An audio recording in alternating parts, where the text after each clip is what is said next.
নবীজি আমার ডাক দিয়া কয়, ও সাহাবীরা, একজন প্রশ্ন করলো নবীকে, ইয়া রাসূলুল্লাহ, ইয়া হাবিবাল্লাহ, ও মায়ের নবীজি, আমার থেকে উত্তম আচরণ পাওয়ার ব্যক্তিটাকে?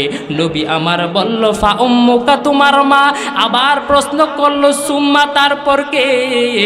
এরপরে ডাক দিয়া কই, নবী আমার ডাক দিয়া কই, তোমার মা। আবার সাহাবী প্রশ্ন করে, তারপরে কে? সুম্মা, তারপরে কে? নবী আমার ডাক দিয়া কয়, ফা উম্মুকা, তোমার মা। সাহাবী আবার প্রশ্ন করলো, ইয়া রাসূলুল্লাহ, সুম্মা, তারপরে কে? নবী আমার ডাক দিয়ে কয়, ওয়া আবাকা, তোমার বাবা। আবার প্রশ্ন করে কয়, ইয়া রাসূলুল্লাহ, তারপরে কে? নবী আমার ডাক দিয়ে কয়, ওয়া আখুকা, তোমার ভাই।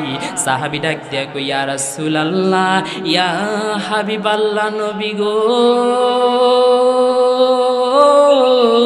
ও মায়ের নবীজি, আপনি কেন মায়ের কথা 3 বার বললেন? বাবার কথা কেন 1 বার বললেন? ভাই আত্মীয় স্বজনের কথা কেন 1 বার করলেন?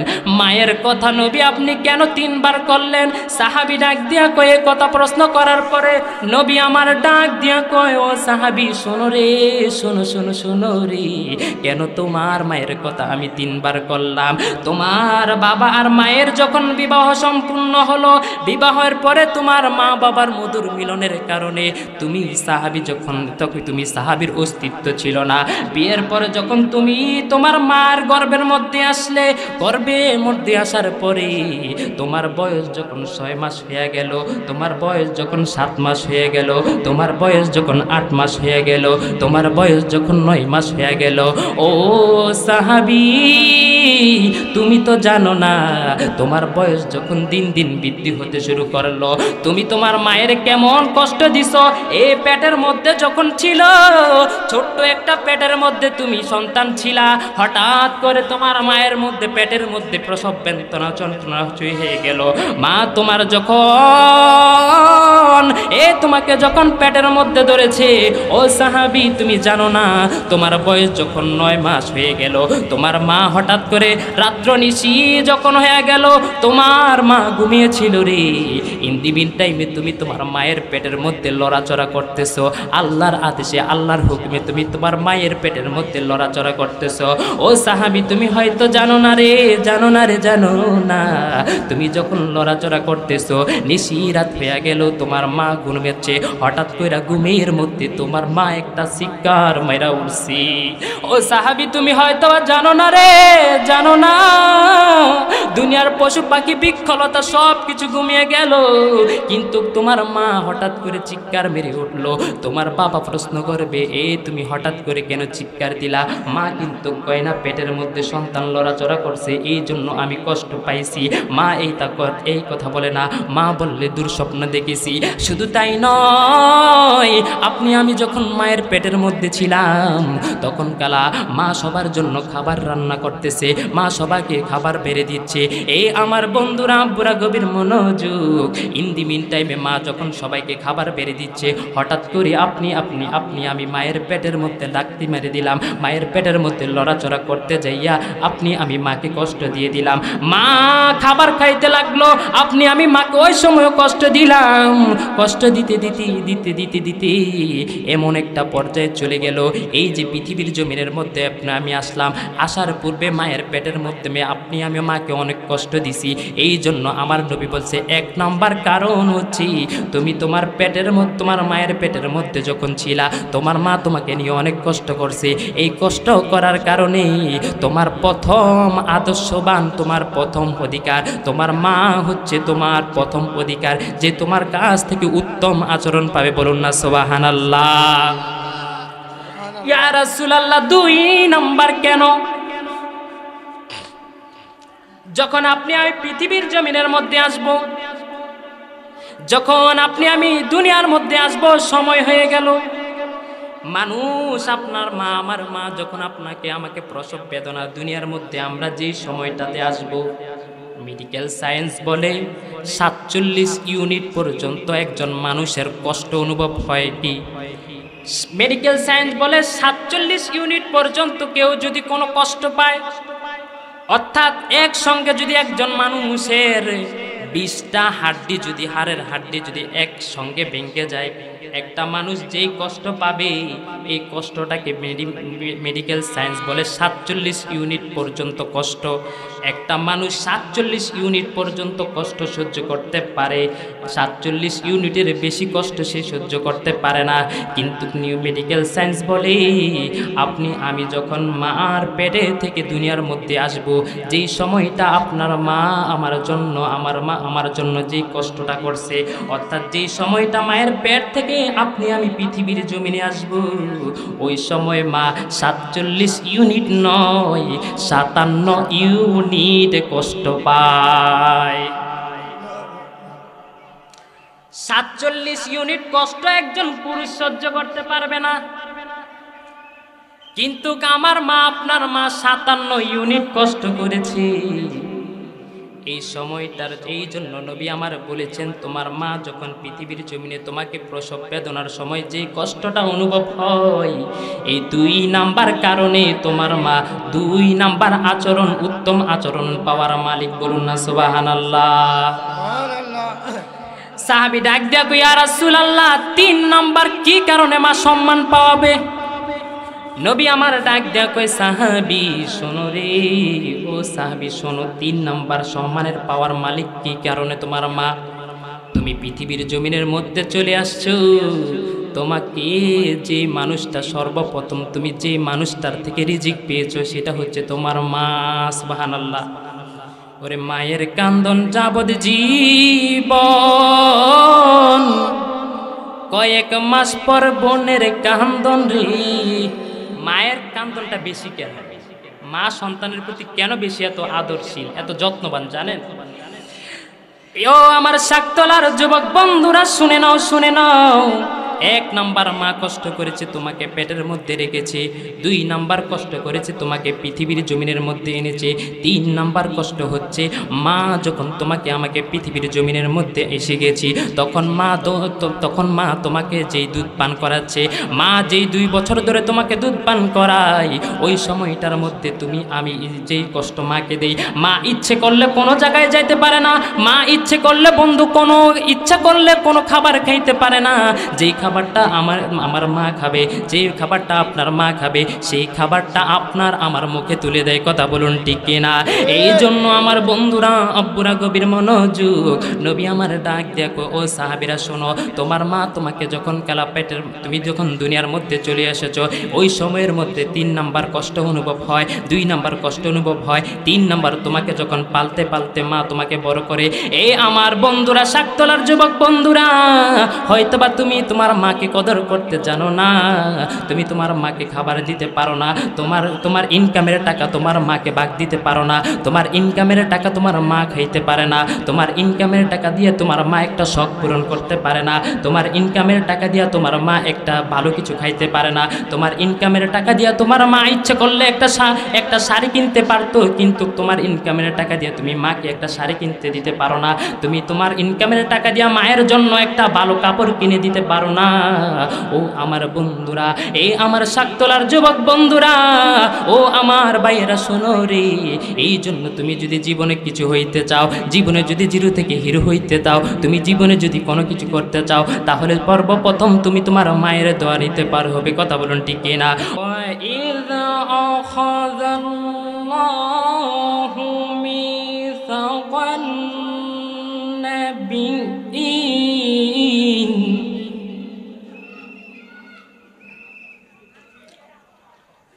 ميثاق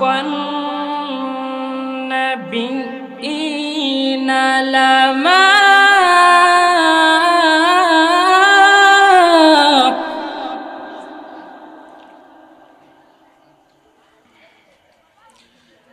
لما أعطيتكم من كتاب وحكمة ثم جاءكم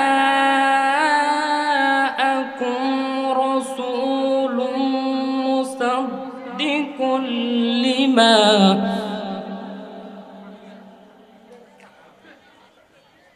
رسول مصدق لما معكم لتؤمنن به ولتنصرنه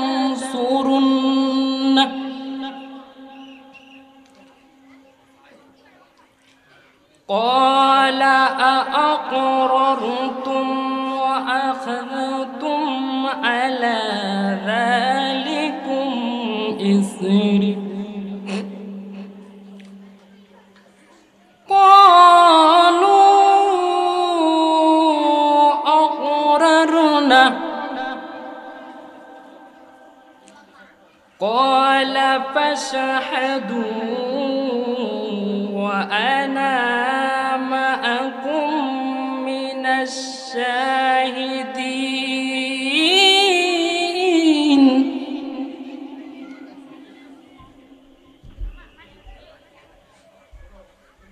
قال النبي صلى الله عليه وسلم سئل صوم اليوم الاثنين فقال فيه ولدت صدق الله العظيم وصدق رسوله النبي الحبيب الكريم ونحن على ذلك من الشاهدين والشاكرين والحمد لله رب العالمين إن الله وملائكته يصلون على النبي يا أيها الذين آمنوا صلوا عليه وسلموا تسليما الله আমি তোমার প্রেমের ভিখারি ইয়া রাসূলুল্লাহ আমি তোমার প্রেমের ভিখারি বলেন আমি তোমার প্রেমের ভিখারি ইয়া রাসূলুল্লাহ আমি তোমার প্রেমের ভিখারি तुम्हारे प्रेमे ते रसूल कलिजा अंगार गो रसूल कलिजा अंगार तुम्हारे प्रेमे ते रसूल হয় না তুলনা নবীর প্রেম তুলনা হয় সবাই বলেন তুলনা হয় তোমারি প্রেমে তে রসুল হয় না তুলনা গো রসুল হয় না তুলনা আইরে তোমার প্রেমে জিন্দা হইল তোমার প্রেমে জিন্দা হইল উস্তুনে হান্নানা ইয়া রাসূলুল্লাহ আমি তোমার প্রেমের ভিখারি আমি তোমার প্রেমের ভিখারি ইয়া রাসূলুল্লাহ আমি তোমার প্রেমের ভিখারি তোমার প্রেমেতে আমার কলিজা আঙ্গার গো রাসূল কলিজা আঙ্গার তোমারি প্রেমেতে আমার কলিজা আঙ্গার গো রাসূল কলিজা আঙ্গার দেখা দিয়ে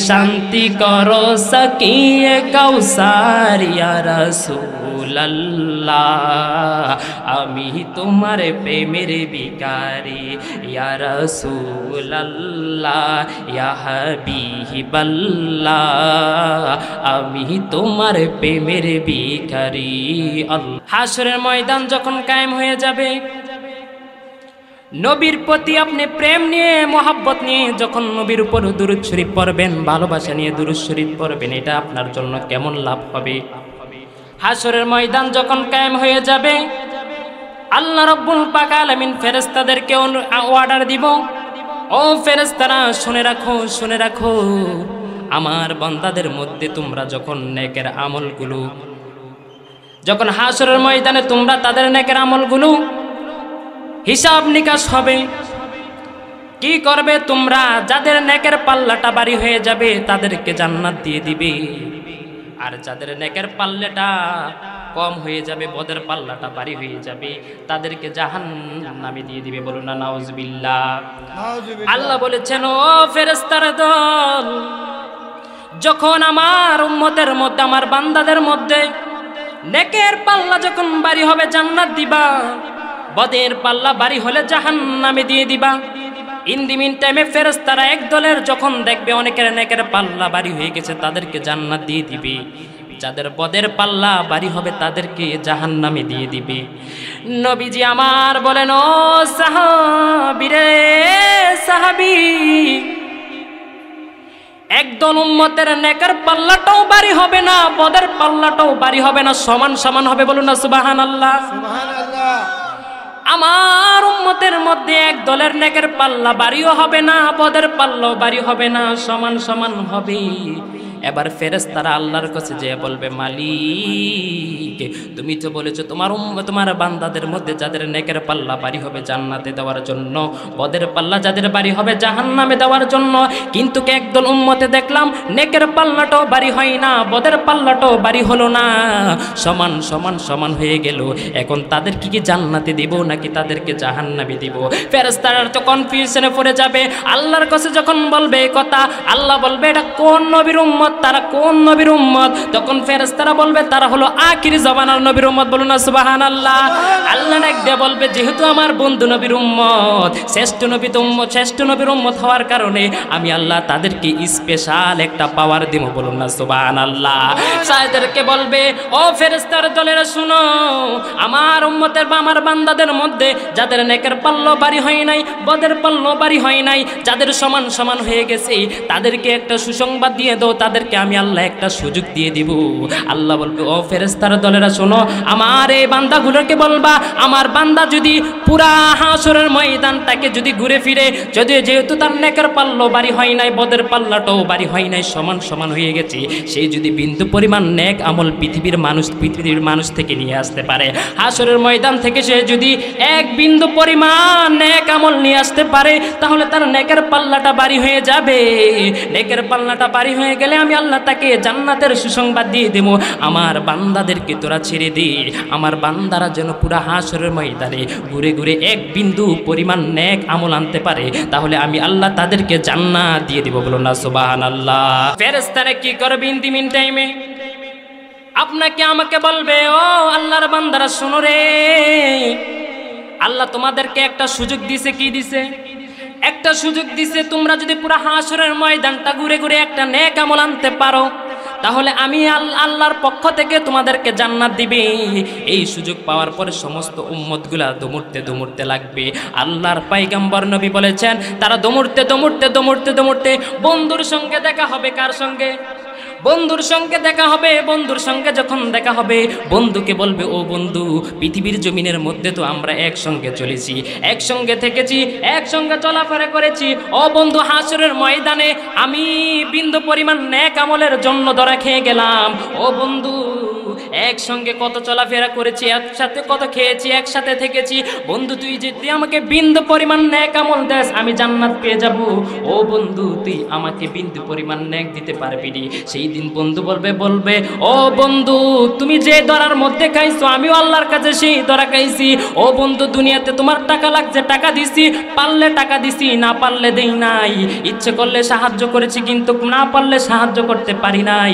ও বন্ধু, আজকের এই হাসরের ময়দানে আমি তোমাকে সাহায্য করতে পারবো না। বলুন না নাউজুবিল্লাহ।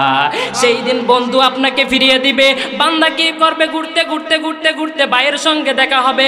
ভাইয়ের সঙ্গে দেখা হইলে বলবে, ভাই রে ভাই, একসঙ্গে চলেছি দুনিয়ার মধ্যে, একসঙ্গে ফিরেছি, একসঙ্গে খেয়েছি, একসঙ্গে থেকেছি, একই ছাদের নিচে থেকেছি। আজকের এই দিনে আমাকে অনেক কঠিন একটা মুসিবতে পড়ে গেলাম। দুনিয়ার মধ্যে যদি আমি কোনো বিপদে পড়ি, ভাই তুই দৌড়ে গেলি। আমি যদি টাকার সংকটে পড়ি, টাকা দিয়ে আমাকে হেল্প করলি। আমার কোনো বিপদ আপদ পড়লে তুই সর্বপ্রথম দৌড়ে গেলি। ও বন্ধু, আজকে হাসরের ও ভাই, আজকে হাসরের ময়দানে আমি ধরে খেলাম। ও ভাই, আমাকে বিন্দু পরিমাণ নেক দিবিনি রে, বিন্দু পরিমাণ নেক দিবিনি। সুবহানাল্লাহ। সেই দিন ভাই বলবে, ভাই, দুনিয়াতে আমি তোকে সাহায্য করেছি, সুযোগ ছিল সাহায্য করেছি, সুযোগ ছিল টাকা দিয়ে সাহায্য করেছি, না পারলে পারি নাই। কিন্তু হাসরের ময়দানে ভাই তুই যেই ধরা টাকাইলি, আমি তো বিন্দু পরিমাণ নেকের জন্য জান্নাতে যাইতে পারি নাই। হাসরের ময়দান যখন কায়েম হয়ে যাবে রে, কেউ আপনাকে বিন্দু পরিমাণ নেক দিয়ে সাহায্য করবে না। আজকে এত সুন্দর মাহফিল সাজাইলেন, আজকে এত সুন্দর একটা মাহফিলের আয়োজন হইল বন্ধু, এই মাহফিলগুলা হাসরের ময়দানে আপনার আমার কাজে আসবে, কথা বলুন ঠিক কিনা? ভাই যখন বলবে পারবো না রে, আজকের এই দিনে আমি তোমাকে কোনো করুণা করতে পারবো না, সুযোগ নাই, সুযোগ নাই, ভাইয়ের কাছে ফেল হয়ে যাবে। ইন দি মিন টাইমে লোকটি আপনি আমি দৌড়তে দৌড়তে আরো কাছের মানুষ করতে শুরু করব, খুঁজতে খুঁজতে মায়ের সঙ্গে দেখা হয়ে যাবে, বলুন না সুবহানাল্লাহ। মায়ের কাছে যে বলবে মা গো মা,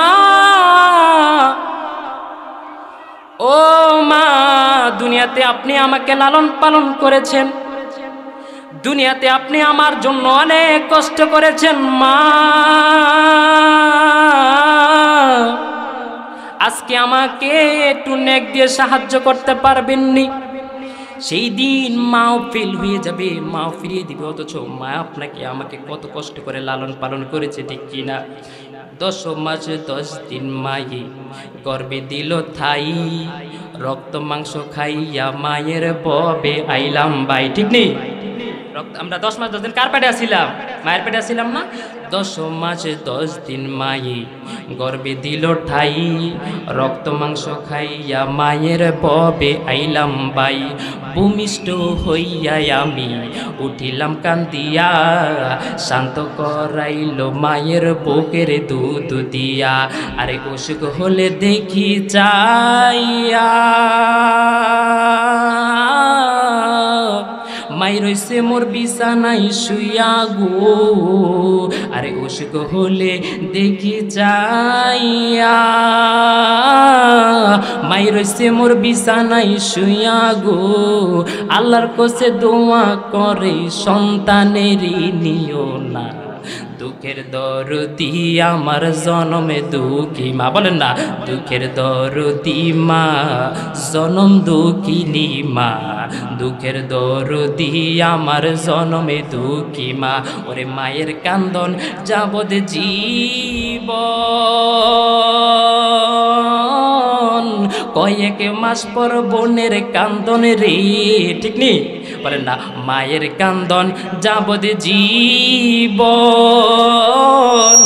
কয়েক মাস পর বোনের কান্দন রে, মায়ের পরে বোনের কান্দন কয়েক মাস পরে থাকে না, গর্ভধারিণী মা, জনম দুঃখিনী মা, দুঃখের দরদি আমার জনমে দুঃখী মা, ওরে কানা ল্যাংরা আতুর খুরা হইলে পরে ছেলে, দুলা বালি যাইটা দিয়া টান দিয়া লয় কোলে, ঠিক নেই?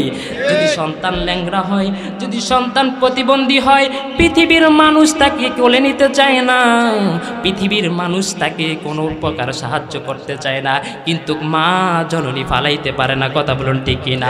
ওরে কানা পুরা ল্যাংরা আতুর হইলে পরে ছেলে, দুলা বালি যাইরা দিয়া টান দিয়া লয় কোলে, ওরে পুত্র যদি কুপুত্র হয় মায়ে নাহি ফাইলে, শত কষ্ট বই লাগিয়া তবু মায়ে পালে, ঠিক কিনা? ওরে এই সাজিদি বেবে বলে, ওরে এই ফয়সাল আহমেদ সাজিদি বেবে বলে,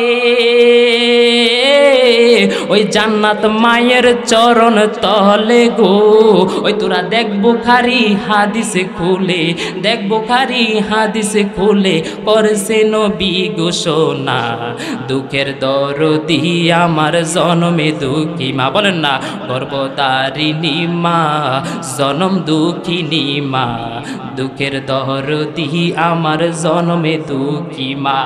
নবীজি আমার ডাক দিয়া কয়, ও সাহাবীরা একজন প্রশ্ন করলো নবীকে, ইয়া রাসূলুল্লাহ ইয়া হাবিবাল্লাহ, ও মায়ের নবীজি, আমার থেকে উত্তম আচরণ পাওয়ার ব্যক্তিটাকে? নবী আমার বলল, ফা উম্মুকা, তোমার মা। আবার প্রশ্ন করলো, সুম্মা, তারপর কে? এরপরে ডাক দিয়া কই, নবী আমার ডাক দিয়া কই, তোমার মা। আবার সাহাবী প্রশ্ন করে, তারপরে কে? সুম্মা, তারপরে কে? নবী আমার ডাক দিয়া কয়, ফা উম্মুকা, তোমার মা। সাহাবী আবার প্রশ্ন করলো, ইয়া রাসূলুল্লাহ, সুম্মা, তারপরে কে? নবী আমার ডাক দিয়া কয়, ওয়া আবাকা, তোমার বাবা। আবার প্রশ্ন করা কয়, ইয়া রাসূলুল্লাহ, তারপরে কে? নবী আমার ডাক দিয়া কয়, ওয়া আখুকা, তোমার ভাই। সাহাবী ডাক দিয়া কয়, ইয়া রাসূলুল্লাহ ইয়া হাবিবাল্লাহ, নবী গো, ও মায়ের নবীজি, আপনি কেন মায়ের কথা 3 বার বললেন? বাবার কথা কেন 1 বার বললেন? ভাই আত্মীয় স্বজনের কথা কেন 1 বার করলেন? মায়ের কথা নবী আপনি কেন 3 বার করলেন? সাহাবী ডাক দিয়া কয়ে, কথা প্রশ্ন করার পরে নবী আমার ডাক দিয়া কয়, ও সাহাবী, শোনো রে, শোনো রে, কেন তোমার মায়ের কথা আমি 3 বার করলাম? তোমার বাবা আর মায়ের যখন বিবাহ সম্পূর্ণ হলো, বিবাহের পরে তোমার মা বাবার মধুর মিলনের কারণে তুমি সাহাবী, তখন তুমি সাহাবীর অস্তিত্ব ছিল না। বিয়ের পরে যখন তুমি তোমার মার গর্ভের মধ্যে আসলে, গর্ভের মধ্যে আসার পরে তোমার বয়স যখন 6 মাস হয়ে গেল, তোমার বয়স যখন 7 মাস হয়ে গেল, তোমার বয়স যখন 8 মাস হয়ে গেল, তোমার বয়স যখন 9 মাস হয়ে গেল, ও সাহাবী, তুমি তো জানো না, তোমার বয়স যখন দিন দিন বৃদ্ধি হতে শুরু করলো, তুমি তোমার মায়ের কেমন কষ্ট দিছো। এই পেটের মধ্যে যখন ছিল, ছোট্ট একটা পেটের মধ্যে তুমি সন্তান ছিলা, হঠাৎ করে তোমার মায়ের মধ্যে, পেটের মধ্যে প্রসব বেদনা যন্ত্রণা হয়ে গেল। মা তোমার যখন তোমাকে যখন পেটের মধ্যে ধরেছে, ও সাহাবী, তুমি জানো না, তোমার বয়স যখন 9 মাস হয়ে গেল, তোমার মা হঠাৎ করে রাত্র নিশি যখন হয়ে গেল, তোমার মা ঘুমিয়েছিল রে। ইন দি মিন টাইমে তুমি তোমার মায়ের পেটের মধ্যে লড়াচড়া করতেছো, আল্লাহর আদেশে, আল্লাহর হুকুমে তুমি তোমার মায়ের পেটের মধ্যে লড়াচড়া করতেছো। ও সাহাবী, তুমি হয়তো জানো না রে, জানো না, তুমি যখন লড়াচড়া করতেছো, নিশি রাত হয়ে গেল, তোমার মা ঘুমিয়েছে, হঠাৎ করে ঘুমের মধ্যে তোমার মা একটা চিৎকার মাইরা উঠছি।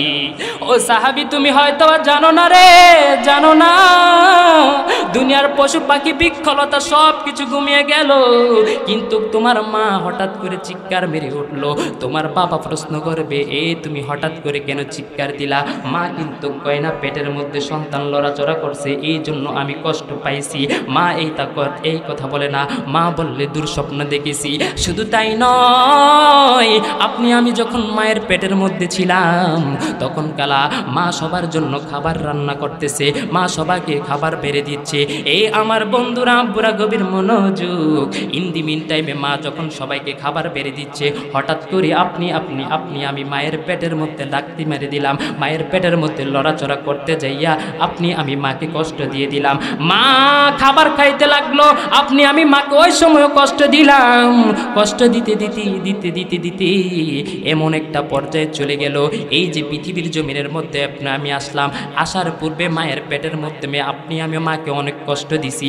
এই জন্য আমার নবী বলছে, 1 নাম্বার কারণ হচ্ছে, তুমি তোমার মায়ের পেটের মধ্যে যখন ছিলা, তোমার মা তোমাকে নিয়ে অনেক কষ্ট করছে। এই কষ্ট করার কারণে তোমার প্রথম আদর্শবান, তোমার প্রথম অধিকার, তোমার মা হচ্ছে তোমার প্রথম অধিকার, যে তোমার কাছ থেকে উত্তম আচরণ পাবে। বলুন না সুবহানাল্লাহ। ইয়া রাসূলুল্লাহ, 2 নাম্বার কেন?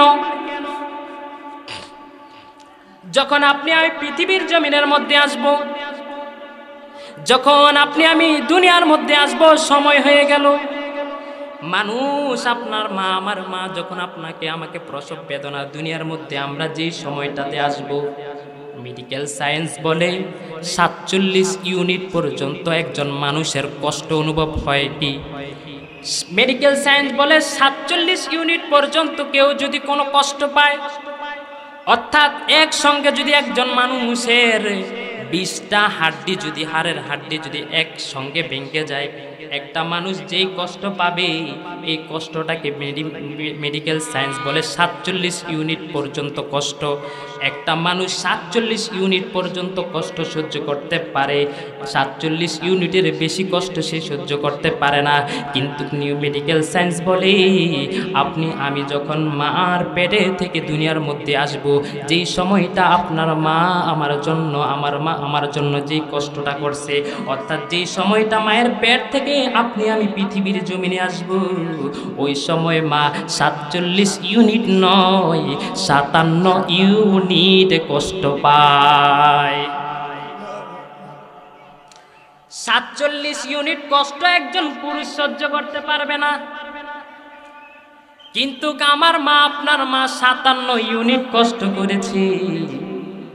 এই সময়টার এই জন্য নবী আমার বলেছেন, তোমার মা যখন পৃথিবীর জমিনে তোমাকে প্রসব বেদনার সময় যে কষ্টটা অনুভব হয়, এই 2 নাম্বার কারণে তোমার মা 2 নাম্বার আচরণ, উত্তম আচরণ পাওয়ার মালিক। বলুন না সুবহানাল্লাহ। সাহাবী ডাক দিয়া কই, ইয়া রাসূলুল্লাহ 3 নাম্বার কি কারণে মা সম্মান পাবে? নবী আমার ডাক দিয়া কই, সাহাবী শোনো রে, ও সাহাবী শোনো, 3 নাম্বার সম্মানের পাওয়ার মালিক কি কারণে তোমার মা? তুমি পৃথিবীর জমিনের মধ্যে চলে আসছো, তোমাকে যে মানুষটা সর্বপ্রথম তুমি যে মানুষটার থেকে রিজিক পেয়েছো সেটা হচ্ছে তোমার মা। সুবহানাল্লাহ। ওরে মায়ের কান্দন যাবদ জীবন, কয়েক মাস পর বোনের কান্দন রে। মায়ের কান্দনটা বেশি কেন? মা সন্তানের প্রতি কেন বেশি এত আদরশীল, এত যত্নবান জানেন? ও আমার শাকতলার যুবক বন্ধুরা, শুনে নাও, শুনে নাও। 1 নাম্বার মা কষ্ট করেছে, তোমাকে পেটের মধ্যে রেখেছে। 2 নাম্বার কষ্ট করেছে, তোমাকে পৃথিবীর জমিনের মধ্যে এনেছে।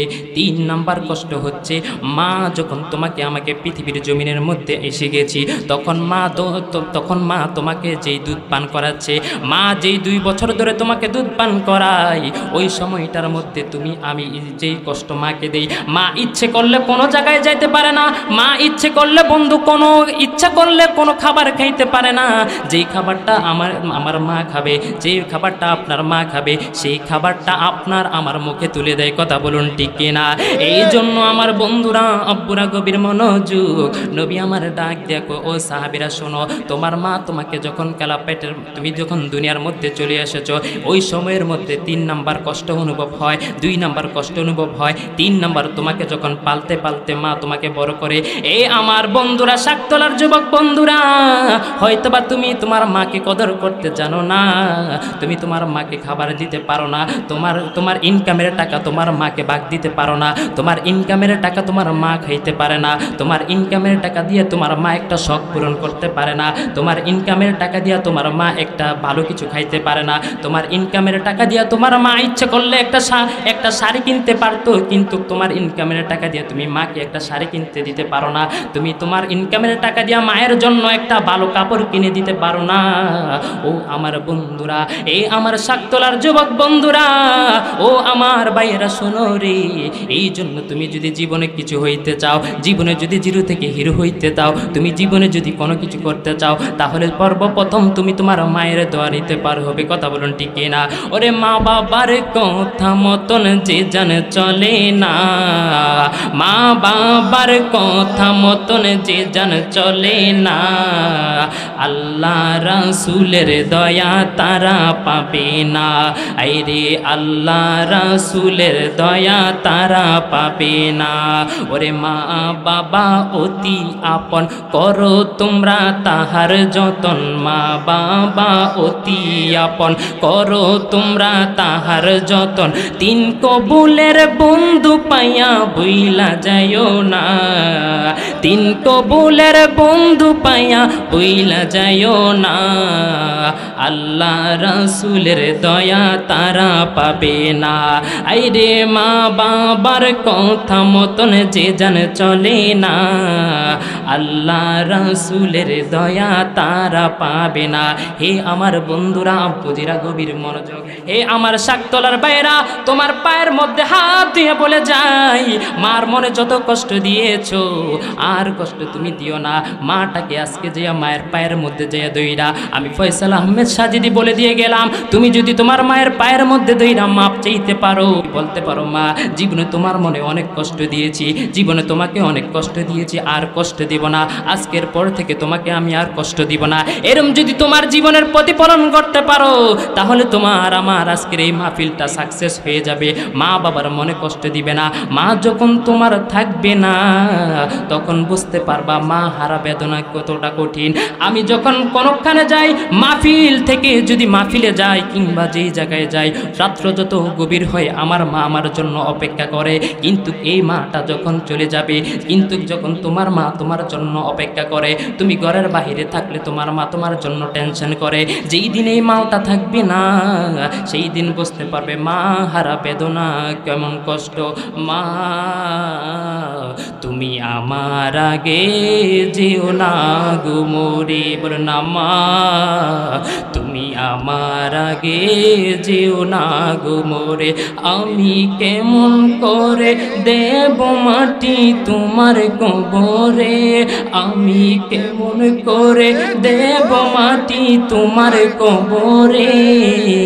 মা তুমি আমার আগে যেও না গো মোরে, মা তুমি আমার আগে যেও না গো মোরে। আজকে মাটা জীবিত আছে দেখে তুই মায়ের কদর করতে পারলি না। যেদিন ঘরের মধ্যে যাই আর মায়ের চেহারাটা দেখবি না, যেদিন ঘরের মধ্যে যাই তুমি আর চেহারাটা দেখবি না, যেই দিন যাইয়া তোর ঘরটা ফাঁকা ফাঁকা লাগবে রে, ইচ্ছে করলো আর মায়ের দেখতে পারবি না। এখনো সময় আছে, ঘরের মধ্যে গিয়ে যখন মার তুই দেখতে পাবি না, সেই দিন বুঝতে পারবি মা হারা বেদনা কত কষ্ট।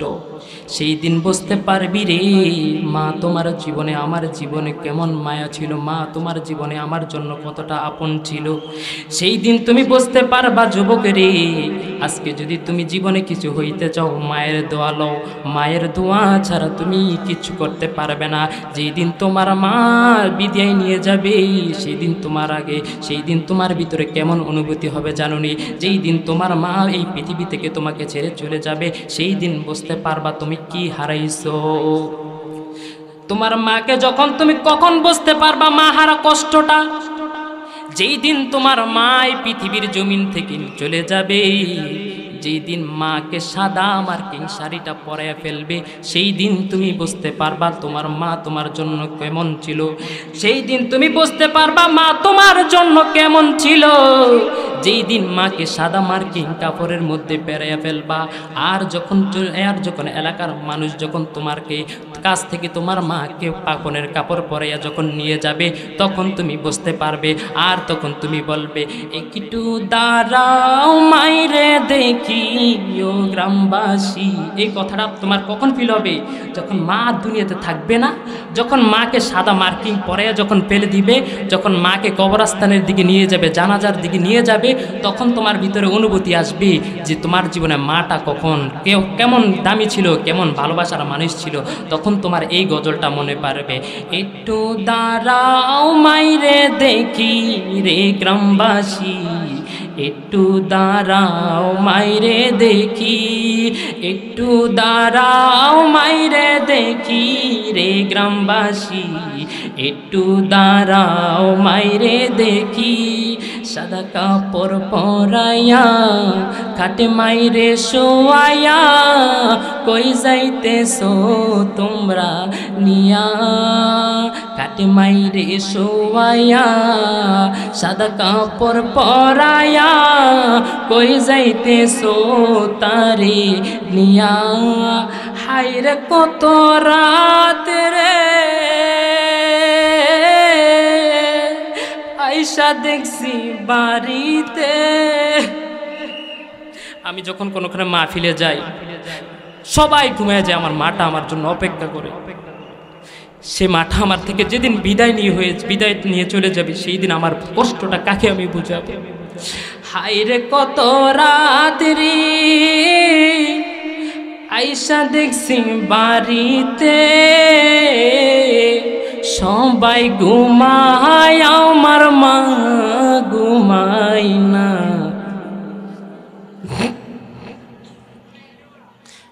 মা তুমি আমার আগে যেও না ঘুমোবে, আমি কেমন করে দেব মাটি,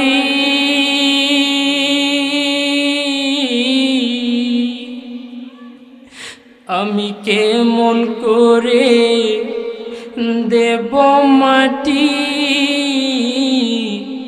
তোমারি কবরে, তোমারি কবরে মা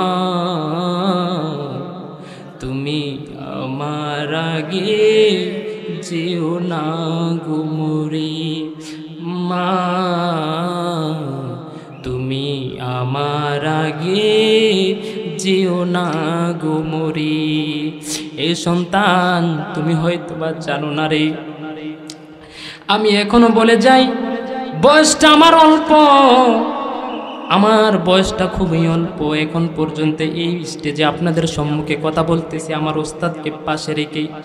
এলেম নাই, কালাম নাই, আদব নাই, যোগ্যতা নাই, তারপরও আপনাদের সম্মুখে কিছু কথা বলতেছি শুধুমাত্র আমার মায়ের দোয়াতে। বলুন না সুবহানাল্লাহ। মায়ের বড় স্বপ্ন ছিল এই ইসলামের পথে থাকার জন্য, এই জন্য নিজের জীবনে অনেক কিছু বিসর্জন দিয়েছি, ইচ্ছা আকাঙ্ক্ষা সব কিছু বিসর্জন দিয়েছি একমাত্র মায়ের আদেশ পালন করার জন্য। এখনো ইসলামের পথে আছি, মায়ের আদেশ ভালোবাসার কারণে এখনো ইসলামের পথে আছি। মা জীবনে একটা কথাই বলে দিয়েছে, সন্তান যতদিন বাঁচবি এই কোরআন হাদিসের কথা বলবি। এই জন্য আমরা মায়ের খাজমত করতে চাই কি চাই না? আরো জোরে বলুন, চাই কি চাই না? যেই মানুষটা অতি যত্নশীল ছিল মায়ের পরে আপনার আমার জন্য, যেই মানুষটা বেশি কষ্ট করেছে সেটা হচ্ছে আমাদের আপনার আমার বাবা। কথা বলুন ঠিক কিনা? আজকে যুবক তুমি জানো না, তোমার মায়ের পরে তুমি তো জানোই না, মায়ের প্রেম তো তোমার ভিতরে নাই, বাবার ভালোবাসাও তোমার ভিতরে নাই। বাবার ভালোবাসা না থাকার কারণে তুমি অনেক বড় হয়ে গেছো, কিন্তু তোমার প্রতি বাবার প্রতি মহাব্বত নাই, তোমার মা বাবার প্রতি মহাব্বত নাই। বাবাটা হয়তোবা তুমি জানো না, তোমার জন্য বাবাটা অনেক কষ্ট করেছে, আমার জন্য আমার বাবা কেমন কষ্ট করেছে। পরীক্ষার পিস জোগানোর জন্য আপনি আমি যখন বাবার কাছে গিয়েছি, বাবার কাছে টাকা নাই, তারপরও বাবা এই কথা বলে না, যা পুত্রে আমার কাছে তো টাকা নাই। বাবা যেই কোনোভাবেই আপনার আমার টাকা ব্যবস্থা করে যায়, বিদেশ চলে যাবে সন্তান, কিন্তু বাবার কাছে টাকা নাই। বাবার ঋণের বোঝা মাথায় নিয়ে সেই সন্তানকে বিদেশ পাঠায়, কিন্তু বিদেশ যাওয়ার পরে দেখা গেছে বাপ মার খবর রাখে না। এরকম অনেক সন্তান আছে না নাই? এই জন্য বন্ধু, বাপ মা যে বাবা মায়ের সম্মান দিবে, আমার আল্লাহ রব্বুল পাক আলামিন তার সম্মান বৃদ্ধি করে দেবে। কথা বলুন ঠিক কিনা? এই জন্য বন্ধুরি, বাবা তোমার জীবনে কেমন বৃক্ষ। বন্ধু যখন তাপ পড়ে, অনেক তাপ পড়ে, যখন রোদ পড়ে, রোদের মধ্যে যদি আপনি ছাতা দেন, তাহলে ছাতা দেওয়ার কারণে আপনার শরীরে তাপটা একটু কম লাগে। কথা বলুন ঠিক কিনা? এই জন্য ছাতাটা যেমন আপনার মাথার মধ্যে তাপ থেকে আপনাকে বাঁচায়, আপনার জীবনে বাবাটা হচ্ছে সেই ছাতার মতো অনেকটা ছায়া। বলুন ঠিক কিনা? আমার বন্ধুরা রে, শাকতলার যুবক, আমি তোমার পায়ের হাত দিয়া বলি, বাবাটারে অনেক কষ্ট দিছো, আর কষ্ট দিও না রে, আর কষ্ট দিও না। বাবাটা যখন তোমার থেকে চলে যাবে তখন তুমি বুঝতে পারবা।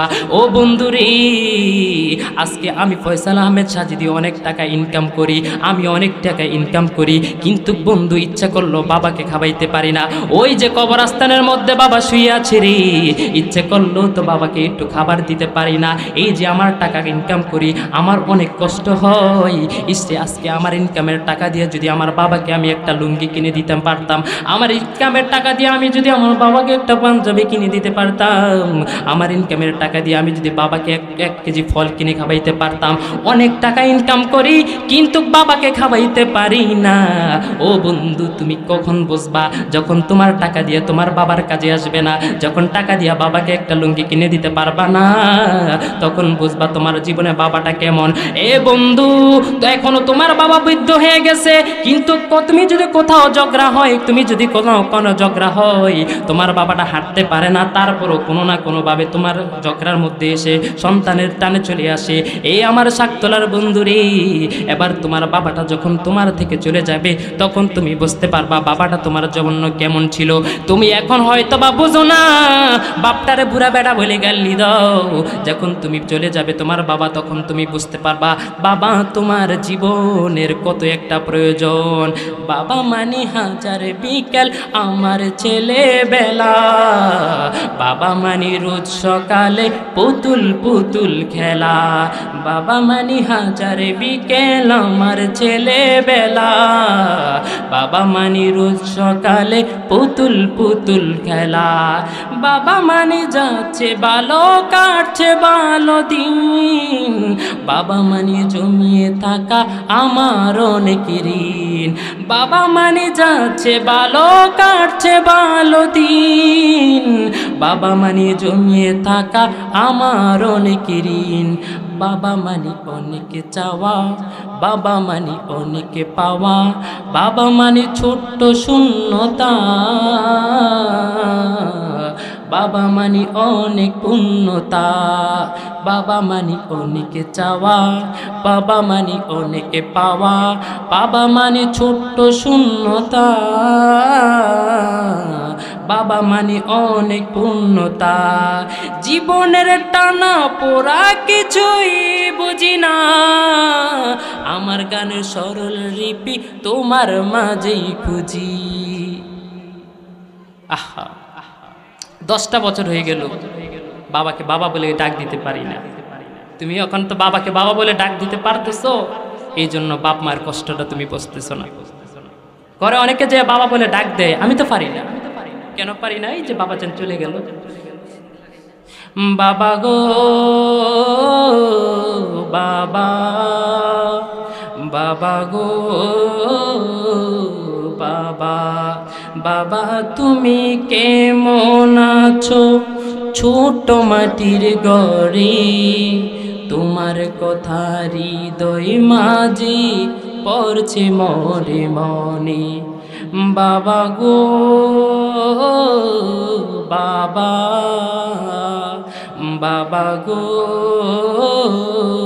বাবা, বলুন না, বাবা তুমি কেমন আছো ছোট মাটির ঘরে, তোমার কথা হৃদয় মাঝে পড়ছে মরে বারে, তোমার কথা হৃদয় মাঝে পড়ছে বারে বারে, কত আদর কত স্নেহ তোমার কাছে পেলাম, সব কিছু হারিয়ে আমি নিঃস্ব হয়ে গেলাম, কত আদর কত স্নেহ তোমার কাছে পেলাম, সব কিছু হারিয়ে আমি নিঃস্ব হয়ে গেলাম, ভালোবাসি বাবা তোমায় বুকটা যে বরে, ভালোবাসি বাবা তোমায় বুকটা যে বরে, তোমার কথা বারে বারে পড়ছে আমার মনে, বাবা গো বাবা, বাবা গো বাবা, দরজাটা খুলতে খেয়ে যাই ধোকা, বাবা নাকি বলল এলে নাকি খোকা। যাদের বাবা আছে দেখবেন অনেক সময় দরজা খুলে দেয়, ঠিক না? যার বাবা নাই সে এই কথাটা ফিল করতে পারবে। দরজাটা খুলতে কে যাই বাধা, বাবা নাকি বলল এলে নাকি খোকা, বুকের ভিতরটা নড়ে চড়ে ওঠে, দু চোখ বেড়ে অশ্রু পরে, শুধু বাবা নেই, শুধু বাবা নেই, শুধু বাবা নেই, শুধু বাবা নেই। জানি ফিরে পাবো না হারানো তিথি। এটা হচ্ছে আমার মনের কথা, এটা হচ্ছে আমার মনের অনুভূতি। আর যাদের বাবা নেই তার মনের অনুভূতি। জানি ফিরে পাবো না হারানো তিথি, বাবা শুধু সাজিদির ফ্রেমে বাঁধা স্মৃতি। জানি ফিরে পাবো না হারানো তিথি, বাবা শুধু সাজিদির ফ্রেমে বাঁধা স্মৃতি। বুকের ভিতরটা নড়ে চড়ে আটে, সব কিছু আছে, শুধু বাবা নেই, শুধু বাবা নেই, শুধু বাবা নেই, শুধু বাবা নেই।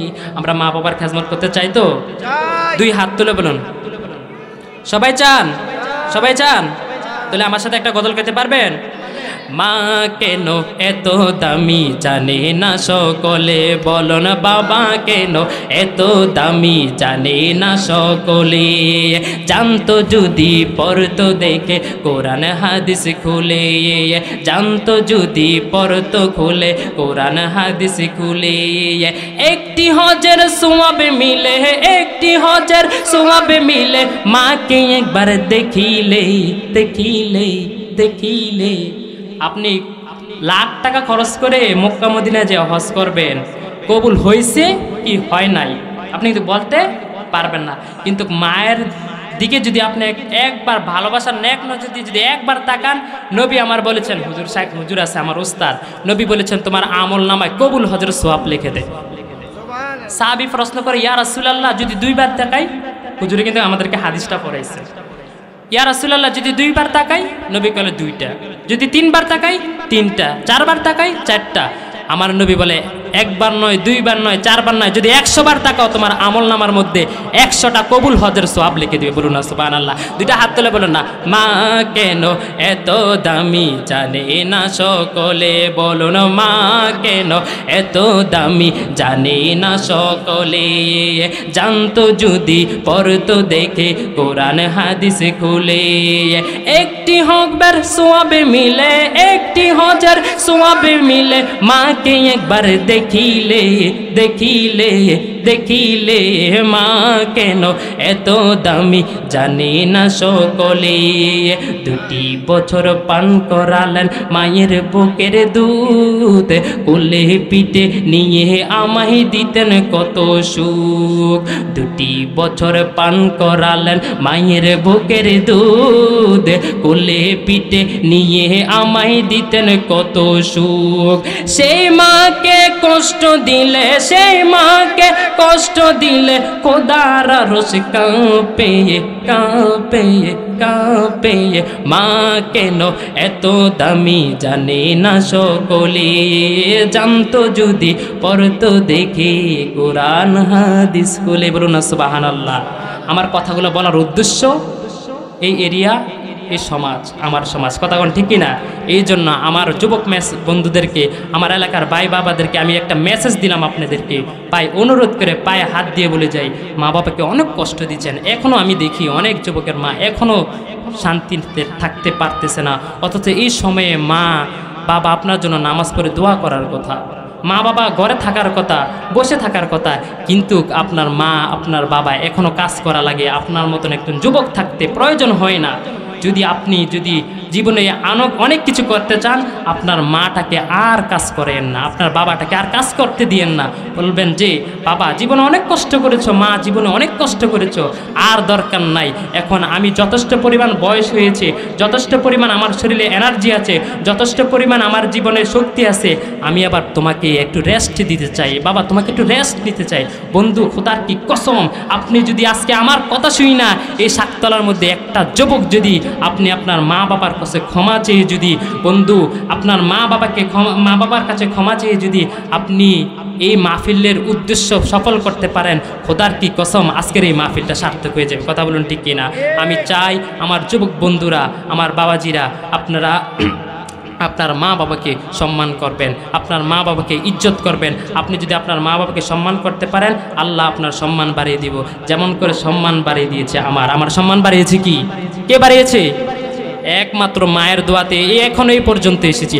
নয়তো পিছনে যত সমালোচনা করে মানুষ, আম্মুকে বললাম, আমাকে অনেকজন অনেক কথা বলে আমি মা তো তোর জন্য দোয়া করি, বলো না সুবহানাল্লাহ। আমি বলি মা, আমি যখন রাস্তা দিয়ে যাই আমাকে অনেকে অনেক কথা বলে, আমার মা বলে আরে অনেকে অনেক কথা বলে, আমি মা তোর জন্য দোয়া করি, বলো না সুবহানাল্লাহ। আমার মার দোয়া নিয়ে আমি চলি, আলহামদুলিল্লাহ। সম্মান বাড়িয়ে দিয়েছেন কে? আপনাদের দোয়া আরো সম্মান দিবেন কে? এই জন্য মা বাবাকে আমার মেসেজটা এতটুকুই আমি আজকের মাহফিল থেকে মেসেজ দিতে চাই। ও যুবক বন্ধুরা, আজকের মাহফিলটা সার্থক হয়ে যাবে আপনি যদি আপনার মা বাবাকে খেজমত করতে পারেন। আরেকটা কথা বলে যাই, ও আমার শাকতলার বউয়েরা, সময় থাকতে আপনার শ্বশুর শাশুড়িকে সম্মান করবেন, পারবেন তো? আপনার শ্বশুর শাশুড়িকে যদি সম্মান করতে পারেন, মা আপনার সংসারটা সুখের সংসার করে দিবেন কে? আপনার শ্বশুর শাশুড়ির দোষ ত্রুটি থাকতেই পারে, সব দোষ ত্রুটি ক্ষমা করে দিয়ে, সব দোষ ত্রুটিকে ভুলে গিয়ে আজকের এই মাহফিল থেকে ওয়াদা করেন আপনার শ্বশুর শাশুড়ির খেজমত করবেন, আপনার শ্বশুর শাশুড়ির খেজমত করবেন। আর আমার শাকতলার শ্বশুর শাশুড়িদেরকে বলে দেই, ও আমার আব্বারা, ও আমার বাবারা, ও আমার আম্মুরা, আপনারা আপনার বৌমাটাকে আপনার নিজের মেয়ের মতন দেখেন, ঠিক নেই? যদি আপনি আপনার বৌমাটাকে আপনার নিজের মেয়ের মতন দেখতে পারেন, তাহলে ওই মেয়ে আপনাকে মা বাবার নজরে দেখবে, ঠিক কি না? কারণ ওই মেয়েটা শাকতলার থেকে তো তার বাড়ি না, সে তো অনেক দূর থেকে শাকতলাতে এসেছে। আপনি শ্বশুর শাশুড়ি যদি তারা বকে নিতে পারেন, তাহলে সে আপনাদেরকে ডাবল বকে নেবে, কথা বলুন ঠিক কি না? কারণ সে মা বাবা সব কিছু ছেড়ে দিয়ে মাগো চলে এসেছে আপনার সংসারে। আপনি যদি তার ভুল ত্রুটি থাকে, এই ভুল ত্রুটিকে ভুল ধরে দিবেন যে বোমা তোমার এই ভুল, এই ত্রুটি, তুমি এইসব থেকে দূরে থাকো, এটা আমার চোখে ভালো লাগে না, এটা তুমি ভালো করো নাই, বা এমন পরামর্শ দিবেন, এমন কথা বলবেন। আমি জানি, আমি মহাব্বত করি আমাদের শাকতলার মানুষকে, আমি জানি তারা আপনার কথা বুঝতে পারবে, ঠিক কিনা? এই জন্য আপনি যদি শ্বশুর শাশুড়িদেরকে সম্মান করেন, এবং প্রত্যেকটা শ্বশুর শাশুড়ি যেন আমাদের মা বাবাকে, শ্বশুর শাশুড়িকে সম্মান করতে পারে, এবং শাকতলার থেকে আল্লাহ তুমি বরকতময় একটা সমাজ করে দাও, সবাই বলুন আমিন। আমি মা বাবার আলোচনা এই জন্যই করলাম, আমি মনে করেছি আমার শাকতলার জন্য মা বাবার আলোচনাটা ভেরি ইম্পর্টেন্ট, ভেরি প্রয়োজন। এই জন্য আমি শুরুতে ভূমিকাতেই কিন্তু মা বাবার আলোচনা নিয়েছি। আমার মূল কথাটা কি আপনারা এখনো জানেন? ওই হাসরের ময়দান যে কায়েম হবে, মার কাছে আয়সা বলবে, মা দুনিয়াতে এত কষ্ট করেছে, মার কাছে আয়সা বলবে, মাগো দাও না, আমাকে একটু ন্যাক দাও না। সেদিন মা বলবে, বাবা তোর জন্য দুনিয়াতে অনেক কষ্ট করেছি, এত কষ্ট করেছি, এই কষ্টের ঋণে তো শেষ করতে পারবি না, আরও আমি তোকে কেমন করে ন্যাক দেবো? সেদিন মাও আমাকে ফিরিয়ে দিবে। তাহলে দুনিয়ার কাজ যেন আপনাকে আখিরাত না ভুলিয়ে দেয়, দুনিয়ার কাজ যেন আপনাকে আল্লাহকে ভুলিয়ে না দেয়, দুনিয়ার কাজ যেন আপনাকে রাসূলকে ভুলিয়ে না দেয়, দুনিয়ার কাজ যেন আপনাকে খারাপ না বলতে পারে, দুনিয়ার মানুষ যেন আপনাকে আল্লাহকে ভুলিয়ে না দিতে পারে। এই জন্য বন্ধু, দুনিয়া তো দরকার এবং আখিরাত তো দরকার। আমরা এই মাহফিলগুলো হয়, এই মাহফিলগুলো থেকে আমরা প্রতিজ্ঞা করব, আমরা 5 ওয়াক্ত নামাজ পড়ব, চাই তো? ইনশাল্লাহ আমরা 5 ওয়াক্ত নামাজ পড়ব।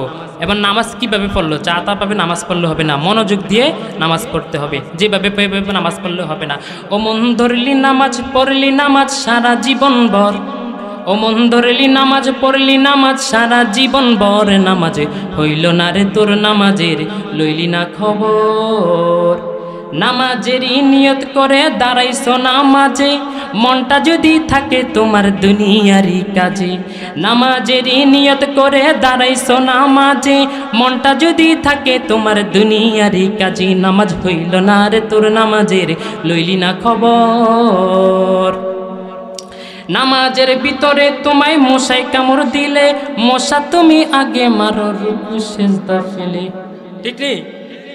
নামাজের ভিতরে তোমায় মশাই কামড় দিলে, মশা তুমি আগে মারো রুকু সিজদা ফেলে। নামাজ হইল না রে তোর নামাজের লইলি না খবর। মসজিদে পড়লে আজান সবার আগে যায়, নামাজ শেষে বাইরে এসে সুদের টাকা খায়। আসেনি? মসজিদে পড়লে আজান সবার আগে যায়, নামাজ শেষে বাইরে এসে সুদের টাকা খাই, নামাজ হইল না রে তোর নামাজের লইলি না খবর। আরেকটা মেসেজ দিয়ে যাই আপনাদেরকে, আমি আপনাদের শুভাকাঙ্ক্ষী এলাকার ছেলে, আমি আপনাদের মা বোনদেরকে বলে যাই, মা সুদের ব্যবসাটা আর কইরেন না, বাবা সুদের ব্যবসাটা আর করেন না, এটা আপনার দুনিয়ার এবং আখিরাত বরবাদ করে দিবে। দুনিয়াতে হয়তো বা আপনি সামথিং একটু ভালো চলতে পারবেন, কিন্তু আখিরাতটা আপনার একেবারে বরবাদ করে দিবে। নবী আমার বলেছেন, হুজুর সাক্ষী আছে, নবী বলেছেন সুদের 70টা গুনাহ আছে, এর মধ্যে সর্বনিম্ন গুনাহ হচ্ছে মায়ের সঙ্গে জেনা করা। বলুন না নাউজুবিল্লাহ।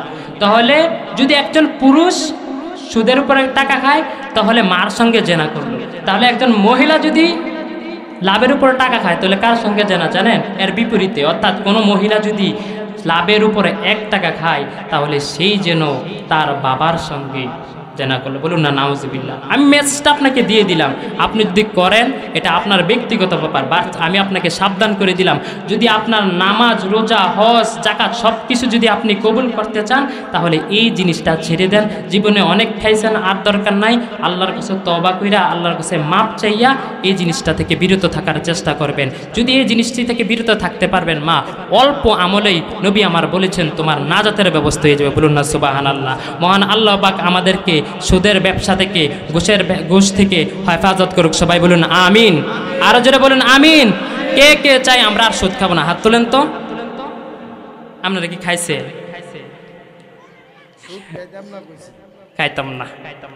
খাইতাম না মানে আগে কি খাইছিনি, জাস্ট আমি একটু মজা করলাম আর কি।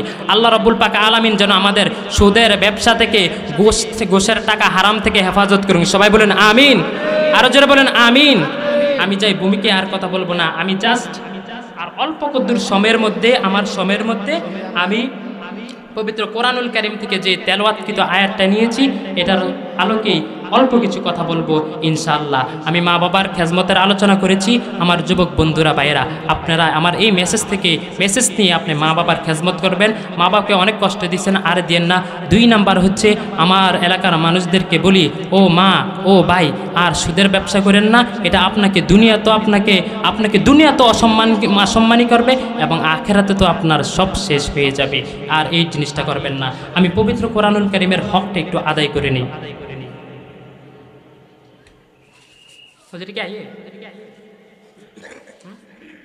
আচ্ছা, আমি পবিত্র কোরআনুল কারীম থেকে একটা তেলাওয়াতকৃত আয়াত নিয়েছি। যেহেতু ঈদে মিলাদুন নবীর আলোচনা, ঈদে মিলাদুন নবীর মাস, ঈদে মিলাদুন নবী উপলক্ষে যেহেতু মাহফিল, এই জন্য ঈদে মিলাদুন নবীকে কেন্দ্র করে আমি একটা আয়াত নিয়েছি। সেই আয়াতের আলোকে অল্প কিছু কথা বলবো ইনশাআল্লাহ। এর পূর্বে আমি একটু বলে দিতে চাই, যখন আসমান সৃষ্টি হয় নাই, জমিন সৃষ্টি হয় নাই, কোনো কিছু সৃষ্টি হয় নাই, আল্লাহ রব্বুল পাক আলামিন কোনো কিছু বানান নাই। আল্লাহ রব্বুল পাক আলামিন রূহের জগতের মধ্যে একটা সেমিনার করেছেন। ওই সেমিনারের মধ্যে আল্লাহ রব্বুল পাক আলামিন একটা নয়, দুইটা নয়, তিনটা অঙ্গীকার নিয়েছেন। কয়টা অঙ্গীকার?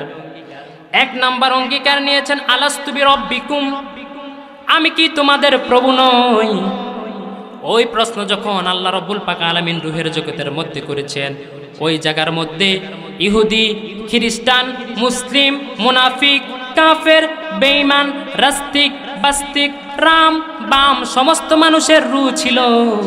আল্লাহ প্রশ্ন করেছে, আলাস্তু বিরব্বিকুম, আমি কি তোমাদের প্রভু নই? তখন এই প্রশ্নের উত্তর দেওয়ার মতন কেউ ছিল না। হঠাৎ কইরা রূহগুলার মধ্যে কি একটা রূহ বলল, কলু বালা। হঠাৎ করে একটা রূহ বলল, কলু বালা, হে আপনি তো আমাদের প্রভু। বলুন না সুবহানাল্লাহ। তখন এই প্রশ্নের উত্তর যখন দিল, কেউ দিতে পারে না, একটা রূহ বলল। সমস্ত মুফাসসিরগণ বলেছেন ওই রূহটা হচ্ছে আমার নূর নবীজির নূরানি রূহ মোবারক। বলুন না সুবহানাল্লাহ। তাহলে এই যে অঙ্গীকার নিয়েছে, ওই রূহের জগতে আল্লাহ রাব্বুল পাকের আলামিনের নবী, আপনার নবী, আমার নবী, আপনার আমার ঈমান বেচিয়েছেন। কথা বলুন ঠিক কিনা? 2 নাম্বার আরেকটা অঙ্গীকার নিয়েছিল, ওয়া ইয আখাযাল্লাহু মিসাকাল্লাযীনা উতুল কিতাব, অর্থাৎ আহলে কিতাবদের থেকে একটা অঙ্গীকার নিয়েছিলেন। 3 নাম্বার অঙ্গীকারটা নিয়েছিলেন আমার নবীর ঈদে মিলাদ মিলাদুন্নবীর অঙ্গীকার, বলুন না সুবহানাল্লাহ। অনেক মানুষ ঈদে মিলাদুন্নবী খুঁজে পায় না। যে ভাইরা আমার ঈদে মিলাদুন্নবী খুঁজে পান না, তাদের জন্য আমি বলে দিতে চাই, আমার কথা হয়তোবা বিশ্বাস করবেন না, আমার হুজুরের কথা হয়তোবা বিশ্বাস করবেন না, আজকের মাহফিলের প্রধান অতিথির কথা বিশ্বাস করবেন না, প্রধান বক্তার কথা বিশ্বাস করবেন না, কিন্তু কোরআন থেকে বললে বিশ্বাস করতে হবে। বিশ্বাস না করলে কাফের হয়ে যাবে। কথা বলুন ঠিক কিনা? আল্লাহ জানে আমার বন্ধুর মিলাদুন্নবী নিয়ে একদল বলবে মিলাদুন্নবী বলতে কোনো কিছু নাই, মিলাদুন্নবী নিয়ে বাড়াবাড়ি হবে, মিলাদুন্নবী নিয়ে ঝগড়া হবে, ফাসাদ হবে। আমার কথা নয় বন্ধু, আল্লাহ কোরআনুল কারীমের মধ্যে 3 নাম্বার অঙ্গীকার নিয়েছেন, মিলাদুন্নবীর অঙ্গীকার, বলুন না সুবহানাল্লাহ। যখন কালা মানুষ জিন পরি কোনো কিছুই ছিল না, রুহের জগতের মধ্যে আমার আল্লাহ রাব্বুল পাক আলামিন বন্ধু নবীর অঙ্গীকার নিয়েছেন, মিলাদুন্নবীর অঙ্গীকার নিয়েছেন। আমার কথা নয়, পবিত্র কোরআনুল কারীমের কথা। আল্লাহ রাব্বুল পাক আলামিন পবিত্র কোরআনুল কারীমের 3 নাম্বার পারা সূরাতুল আল ইমরান, পৃষ্ঠা নাম্বার হচ্ছে 16, 3 নাম্বার পারার সূরাতুল আল ইমরানের 16 নাম্বার পৃষ্ঠার মধ্যে আমার আল্লাহ রাব্বুল পাক আলামিন ঈদে মিলাদুন্নবীর অঙ্গীকার নিয়েছেন। একবার উচ্চ আওয়াজে বলা যাবে কি সুবহানাল্লাহ? কি অঙ্গীকার? মিলাদুন্নবীর অঙ্গীকার দিচ্ছি। আল্লাহ বলেছেন ওয়া ইয আখাযাল্লাহু মিসাকান নাবিয়িনা। বন্ধু আপনি স্মরণ করুন ওই দিনের কথা। আখাযা নিয়েছে আল্লাহ মিসাকান নাবিয়িনা, নবীদের থেকে অঙ্গীকার। কি অঙ্গীকার নিয়েছে? লামা আতাইতুকুম মিন কিতাবিন ওয়া হিকমা, আমি আল্লাহ যে তোমাদেরকে নবী বানাইছি, তোমাদেরকে কিতাব দিয়েছি, তোমাদেরকে যে হিকমত দিয়েছি, আমার কথা নয় আল্লাহর কথা, আমার কথা নয় আল্লাহর কথা। আল্লাহ বলেছেন আমি যে তোমাদেরকে কিতাব দিয়েছি, তোমাদেরকে হিকমত প্রদান করেছি, এইটা সাক্ষী দেওয়ার জন্য সুম্মা জাআকুম রাসূলুম মুসাদ্দিকুল লিমা মাআকুম, বলুন না সুবহানাল্লাহ। আল্লাহ বলেছেন তখন আসবে সুম্মা, অতঃপর জাআকুম রাসূলুম মুসাদ্দিকুল লিমা, তোমাদের কাছে একজন সত্যবাদী নবী আসবে, তোমাদের কাছে একজন সত্যবাদী নবী আসবে, তোমাদের কাছে একজন সত্যবাদী নবী আসবে। জোরে জোরে বলুন না সুবহানাল্লাহ। তাহলে এই কোরআন আজ থেকে 1450 বছর আগের আয়াত আল্লাহ পৃথিবীতে নাজিল করেছেন, অথচ আমার আল্লাহ রাব্বুল পাক আলামিন রুহের জগতে মিলাদুন্নবীর কথাটাই বলেছেন। কথা বলুন ঠিক কিনা? সবাই বলুন না ঠিক কিনা? এই জন্য মিলাদুন্নবী আসে না নাই? আরো জবান আসে না নাই? আমার কথা নয়, কই পাবেন? পবিত্র কোরআনুল কারীমে 3 নাম্বার পারা সূরাতুল আল ইমরান আয়াত নাম্বার 81 পৃষ্ঠা নাম্বার 16। এই জন্য আমরা ঈদে মিলাদুন্নবী পালন করি। কথা বলুন ঠিক কিনা? এসো সবাই পালন করি মিলাদুন্নবী, এসো সবাই পালন করি মিলাদুন্নবী।